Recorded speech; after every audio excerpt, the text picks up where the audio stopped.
Support for Arkansas Week provided by the Arkansas Democrat-Gazette, the Arkansas Times, and KUAR-FM 89. Hello, everyone, and welcome to Arkansas Week. I'm Donna Terrell. You may have noticed the shelves at the grocery store are not fully stocked or completely bare of food, dry goods, and essentials. It has been an ongoing issue since COVID-19. Industries and consumers are feeling the crunch of the supply chain. We discuss the impact on our state, but first, we focus on the state of agriculture in this month's Good Roots.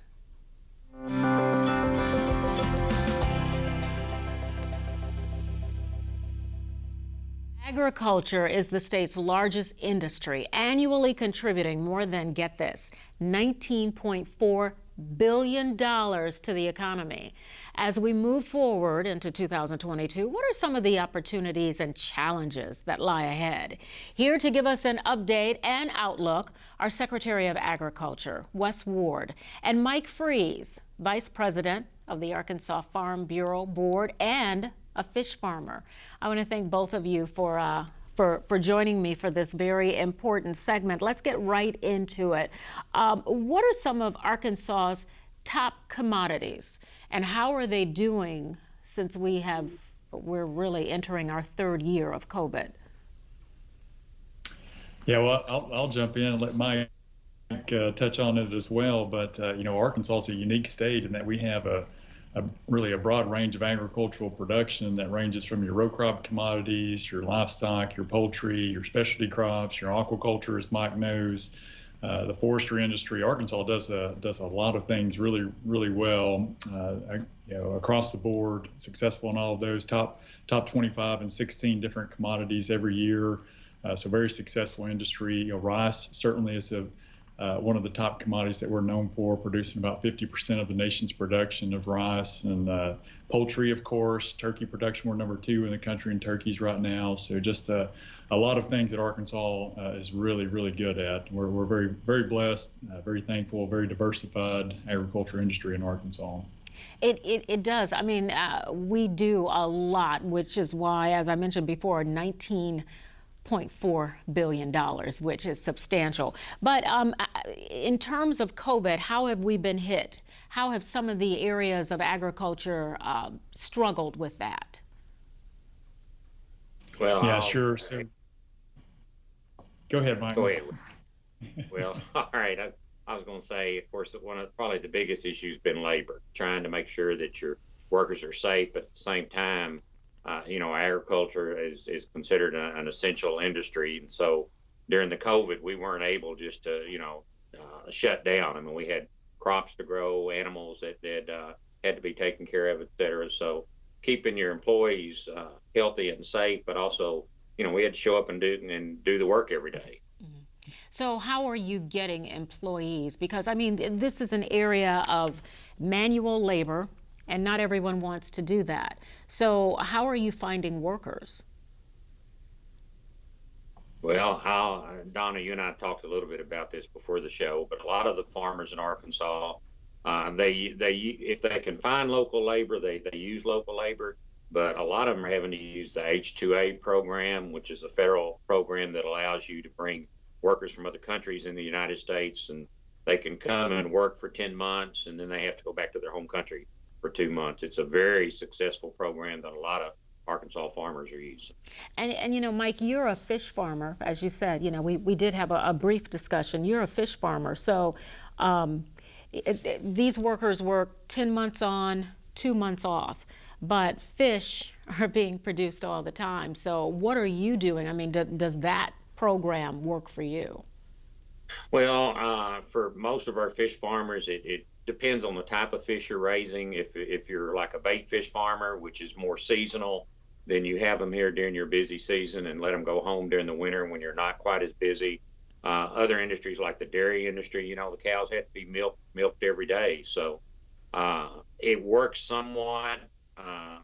But, one of our biggest concerns is that when they go home are we going to have issues trying to get them back? Are their embassies going to be open? Are they going to be able to get the correct H-2A paperwork and stuff to come back? But So you're kind of on, some of the farmers are on pins and needles till they know their employees are actually on a plane coming back. Yeah, it's just one more thing to worry about. Wes, let's talk about trade expansion. How are we doing in that area of agriculture, especially since we have dealt with COVID? Politically, we've not gotten very far with some of those issues. So is trade being affected? I would say that it is.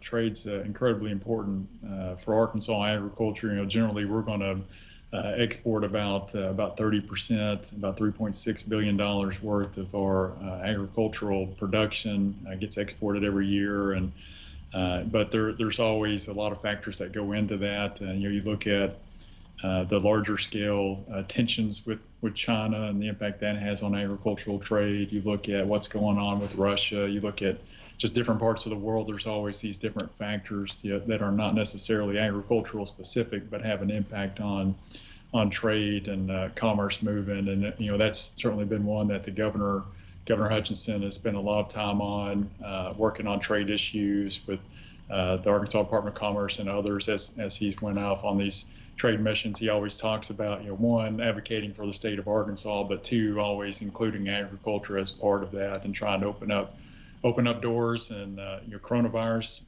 has impacted trade for sure. Mm-hmm. China, the relationship with China has impacted trade as well. And so I think there's a realization that we've got to look broader and look and diversify our trade outlook as much as we can to make sure we're mitigating that risk. And it's interesting that we're talking about China because, at the top of the show, you were talking about, all of the different products that come out of Arkansas, rice being, number one, if I remember correctly.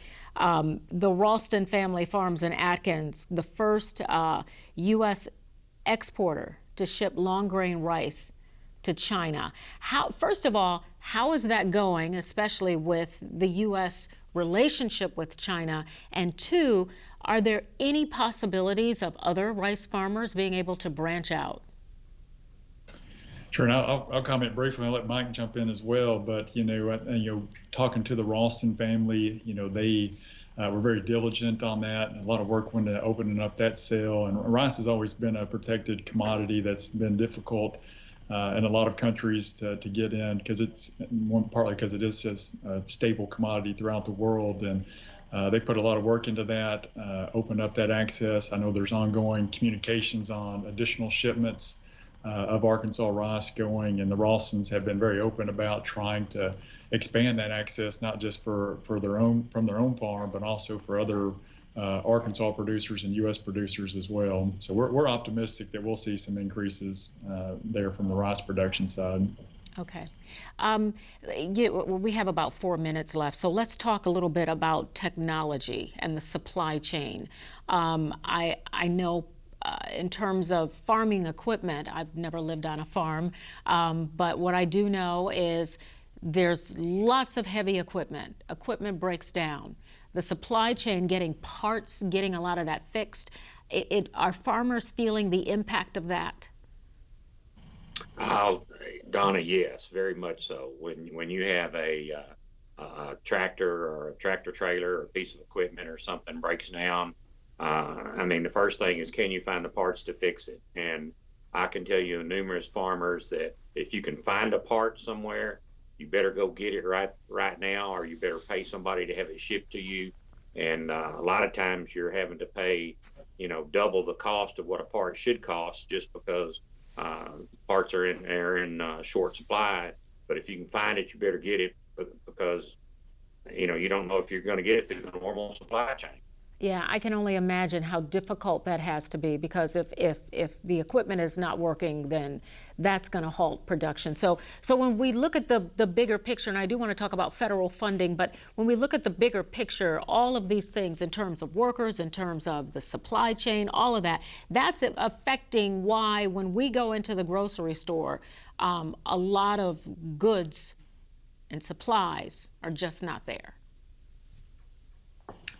Yeah, I would absolutely agree with that. You look at agriculture, and it's it's the industry that provides the food, fiber, fuel, and shelter that we all depend on every single day. Every single day of our lives, we depend on the agriculture industry, and the industry and the producers have so many risks that are beyond their control, whether it's prices or weather or supply chains or input, all these factors that they have to deal with, and that certainly has an impact on the price of food at the grocery store. But for the producer, they're doing the best they can every year to put food on the table, to produce those commodities for us to consume, regardless of what the price is going to be. So they take an exorbitant amount of risk to be able to produce what we depend on every single day.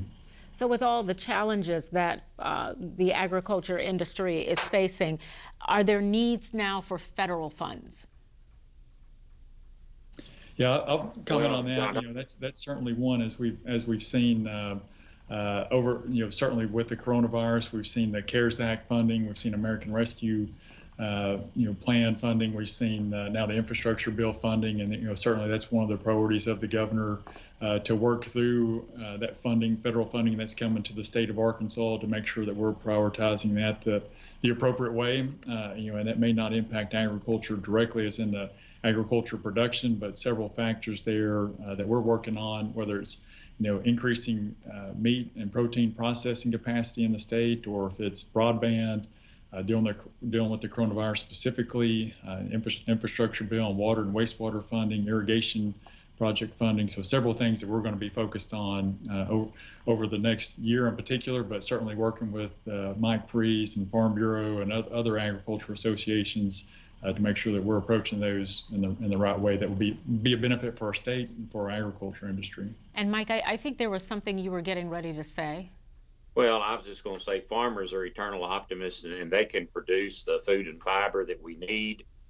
Most of the supply chain issues are occurring from the farm to the before the product gets to the grocery store, whether it be a meat processing facility or whatever. But our farmers are doing an exemplary job under very difficult times. Yeah, it's tough all around, and I think many of us who go into the grocery store and we buy produce and a number of items, we need to always remember where it came from and recognize that the agriculture industry, specifically farmers, are feeling the crunch just like the rest of us. So thank you. This is one of those topics. I had so many questions for you that I can't even get through all of them, and I apologize for that, but we've run out of time. But Wes Ward and Mike Freeze, I want to thank both of you for joining me. Thank you so much. Thank you. And that concludes this segment of Good Roots. Stay tuned for next month. Major funding for Good Roots is provided by Arkansas Farm Bureau. Arkansas Farm Bureau, advocating the interests of Arkansas's largest industry for more than 80 years. Arkansas counts on agriculture. Agriculture counts on Farm Bureau.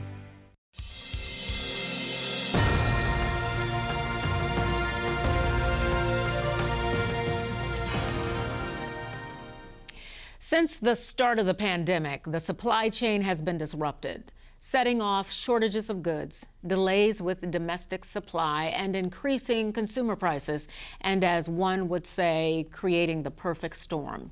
Joining us to talk about the impact on our state are Secretary of Commerce, Mike Preston, and President of the Arkansas Trucking Association, Shannon Newton. I want to thank both of you for joining me to talk about this. I guess we know that COVID has caused this strain on the supply chain, but is it just COVID or other things as well? Well, thank you for having me, Donna. It's certainly a critical time as we are facing a pandemic. We've had a series of natural disasters complicated by workforce shortages and other factors which continue to put pressure on the freight economy in ways that we've never seen before. And Secretary Preston, so with that in mind, what types of industries have been affected? Well, it's across the board, Don. I mean, you see it everywhere from manufacturing to agriculture. Anyone who goes into a grocery store right now is seeing the effects of the supply chain and the shortage. Or if you're ordering something online, it's going to take you a lot longer, or you might find that it's not available. So unfortunately, it's really across the board that we're seeing it. Some are obviously more impacted than others. If you tried to buy a car recently or a used car, it's in the automobile industry as well. So we're seeing it, all throughout our economy right now, unfortunately. Is Arkansas feeling it worse than other states, or are we all in this together, as they say? I'd say we're all in it together. Arkansas is no worse than any other state. It's a national issue. It's a global issue, and we try to do everything we can at a state level to mitigate and help our businesses here and ease supply chain and recruit industry that will help shorten the supply chain, so we're not as dependent on outside sources coming in. But we are in a global economy, and until this is addressed at a national and a global scale, we're all going to continue to be impacted by it. Secretary Preston, is there one specific area that's been hit harder than any of the others? Well, like I said before, I don't think that anyone's insulated from it, and there's areas that have been significantly impacted when you look at the automobile industry or the construction industry and what's coming in through there. So, and as Shannon can attest with the trucking and shipping industry we've seen, the backups are so big and so prevalent across the country. There's not anyone who's been insulated. But as far as who's impacted the most, we're all in it. We're all feeling it. Yeah, I want to get to the trucking industry in just a minute, but you touched on something when you were talking about construction, and especially with new homes, just new facilities that are going up. Lumber, at one point this year, my husband and I were trying to have something built, and lumber, the cost of lumber had, I want to say, it more than doubled. It did. I think it hit an all-time high in terms of the price of lumber. If you saw a lumber truck going down the highway, you were wondering why it wasn't surrounded by some armored cars protecting it, because the value of that lumber was so high at that point. And that's because of the shortages, and we're seeing it across the board. So that really impacted the building and construction industry. We've been fortunate in Arkansas that we've been able to recruit in additional industries to kind of help maybe ease some of that. When you look at what we've announced about a week ago in Northeast Arkansas and the steel mill that's coming in there, the more that we can reduce our dependency on some domestic sources or some international sources and source that locally here in the U.S. or in our region and in our state, that's going to help us. But yeah, certainly in the construction industry, and not only did you see the prices go up on the raw materials and the lumber that was going into it, but the workforce shortages also addressed it in a big issue too, that there just weren't enough people to build the homes that we were looking to have, that was the demand in our economy for those new houses. And so that brings me to the trucking industry, and already, or as we know, there are shortages with getting truck drivers. So with that, compounded with supply chain issues, Shannon, how is the trucking industry being affected with all of this? Well, Donna, as you alluded to, the driver shortage is an issue that our industry has been dealing with for at least a decade. It dates back pre-pandemic, pre any of the issues that we're currently dealing with. We already had a shortage of individuals who were entering the workforce and interested and qualified to become commercial truck drivers. And so as you overlay all of the things that have happened over the last 24 months, that has certainly been exacerbated. Yeah. So from an industry standpoint, to the question that you asked earlier, I would say Arkansas is a supply chain hub. We are overrepresented in Arkansas. Actually, 1 in 10 jobs in the state is in the private sector is actually supported in the trucking industry. And so as we've experienced this supply chain crunch, as we've experienced this labor shortage, the employers here have certainly been impacted by that, perhaps disproportionately to some other states who might not have as much transportation in their economy. Mm-hmm. It's interesting too. I think one of the big topics in the news right now is allowing 18-year-old truck drivers, 18, 19, and 20, I guess that would be, to cross state lines. Because as of right now, they can be a truck driver, but they have to work within the state. It's controversy about that. Right now, the laws say you have to be 21 years old. How do you feel? How does your department feel about allowing younger drivers to be able to cross state lines? Well, thank you for bringing that up. That's actually a very important issue to our industry and something that we as an organization have advocated for quite some time. I think that the federal law that states that you have to be 21 to engage in interstate commerce is antiquated and illogical. In Arkansas today, an 18-year-old can move 80,000 pounds worth of farm equipment from Crossett to Corning on rural highways. However, that federal law prohibits the same 18-year-old driver from moving a 53-foot trailer of packages from West Memphis to Memphis. And so we believe that there is a pathway in order for us to fully address the driver shortage that we've experienced, as I mentioned, for years. We're going to have to complete that pipeline so that if we educate young people about the opportunities, if we create jobs that are desirable and match their qualifications, that we should be able to seamlessly transition those young people from high school into the truck driving careers. Absent that, we will always be trying to recruit from other industries or attracting people after they have been unsuccessful in some other attempt. Mm-hmm.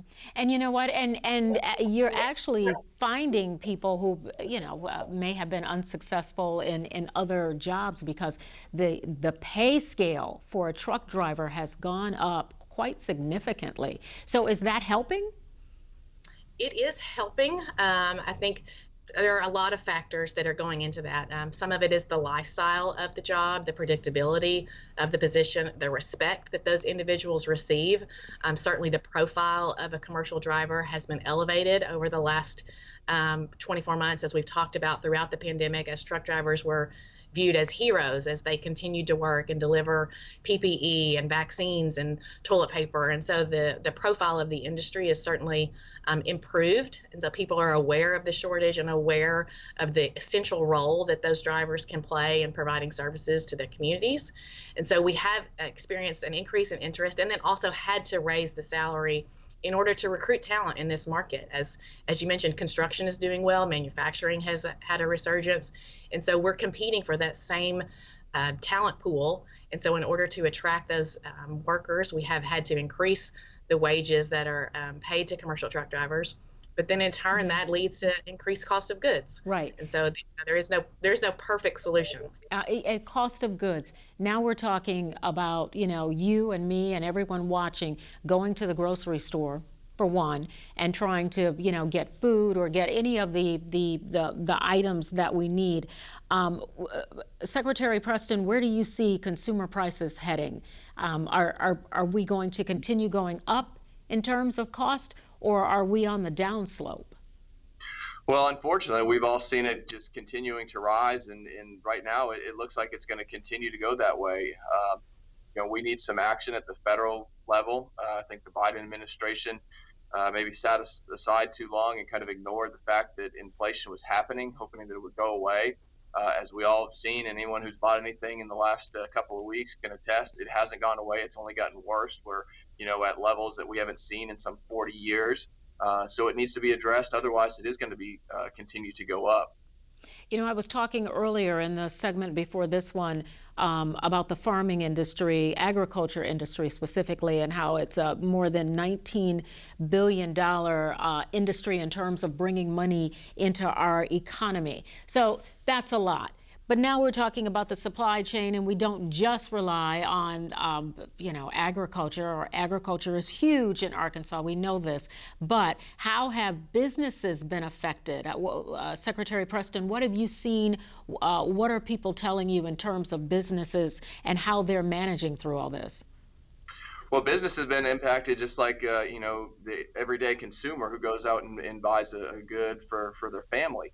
Businesses are impacted because they depend so much on that supply chain, and there's, things that they just can't source domestically that they have to wait for, coming in from somewhere else, or because of the inflation, it's caused their bottom line to increase because they're having to pay more for their raw materials. And unfortunately, what that means usually is it gets passed on to the consumer because that business owner has to increase their prices to account for it. So that's where we see this inflation, kind of this perfect storm coming together and hitting. And we really need to address it as a country. Otherwise, we're going to surpass those levels that we saw 40 years ago, and we're getting very dangerously close at this point. And it's very interesting because when COVID first hit, one of the catchphrases was we're all in this together. And as we look at supply chain issues, same thing applies. We're all in this together. It's not just an Arkansas issue, it's a nationwide issue, and actually it's a global issue when you really take time to think about it when you're talking about the supply chain. You guys, I feel like we're running out of time here, unfortunately, and I was hoping to end this on a high note.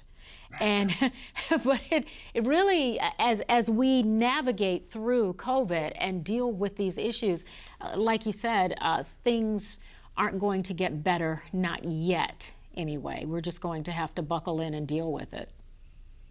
Well, and I think people have a reason to be optimistic. We have fought through this pandemic now for nearly 2 years. The good thing in Arkansas is we are down to 3.4% unemployment. We're at a historic low. We're seeing our labor pool coming back. Now it's slower than we'd like, and there's still a lot of open jobs, but we're seeing new industry move into our state. We're seeing new businesses open. Businesses have the demand.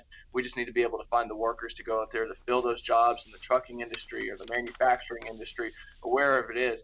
I think the future is bright for Arkansas. I think we can capture on some of these new economy jobs as we go forward. All right. Well, I want to thank both you, Secretary Preston and Shannon Newton, for joining me. Thank you so much for a very interesting conversation. Thank you. Thank you. And now for a follow-up to last week's show. Steve Barnes performed a demonstration on how to conduct a COVID-19 self-test, and he ran out of time before his results could be revealed. As promised, Steve shares his results along with a message. Donna, everyone, the test that I took on Friday's broadcast did what a test is supposed to do, even if it returned results that I had hoped it would not return. Yeah, it came back positive. That second line, the one under the T, it took it a few minutes, but there was a line that appeared. Well, later that afternoon, I took the more advanced test, and it too came back as positive. I feel fine. No headaches, no aches, no pains, no fever, no coughing, a tiny bit of nasal drip. That's all. I rarely felt better. And the experts say that is what makes me dangerous. Feeling fine as I do, had it not been for those tests, I could be out and among my fellow Arkansans, infecting heaven knows how many of them. And not all of them would be as fortunate as I am. So immediately what this means is yours truly is going to have to self-quarantine for several days, then probably take another test. And if that comes back negative, I can resume what is considered normal activities in our day and time. Mask, avoid large congregate settings, and wash my hands as quickly as possible. Now, the experts also emphasize this. The fact that I am asymptomatic and am still carrying the COVID Omicron variant is evidence sufficient that the vaccines do work. Why? Well, even though I have COVID, I quite likely will not have to go to the hospital. I will not require ventilation, and my demise hopefully is some years distant. But not everybody is going to be as lucky as I am. Donna? All right, Steve, I'm so glad you're okay, and thank you for that important message. People need to hear that. And you can obtain a free rapid test kit at your local ADH health unit and public library, or you can receive it by mail by signing up online at covidtest.gov, and the shipping is free. That's going to do it for Arkansas Week. I'm Donna Terrell. Thanks for joining me. Be safe. And thanks for watching. So long.